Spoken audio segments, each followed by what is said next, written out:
Ushbu loyiha Agrobank hamkorligida Namangan viloyati Uchqo'rg'on tumani Qo'rg'onchi MFYda 820-sonli konturda amalga oshirilmoqda.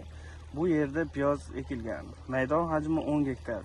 Uzunligi 780 metrga, eniga 130 metr. Bu yerda ekinlar zamonaviy usullar bilan parvarishlanmoqda. Hozirda ekinlar unib chiqish holatida. Ekinlarni yetishtirish muddati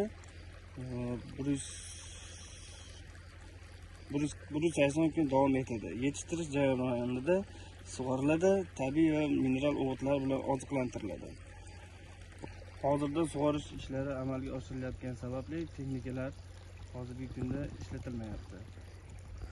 Ushbu loyiha 20 ta dehqon xo'jaligiga biriktirilgan bo'lib, har bir dehqon uchun o'rtacha 50 sotikdan yer maydonlari to'g'ri keladi.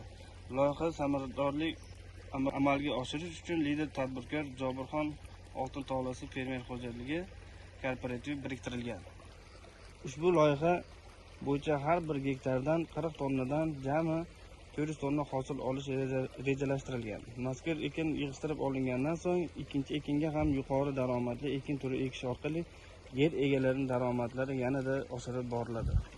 Ushbu konturimizdagi yerni chegaralarini tanishtirib o'tadigan bo'lsak, o'ng tomonimizdagi bug'doydan eni keyingi bug'doygacha 130 metr, uzunligi 780 metrni tashkil qiladi.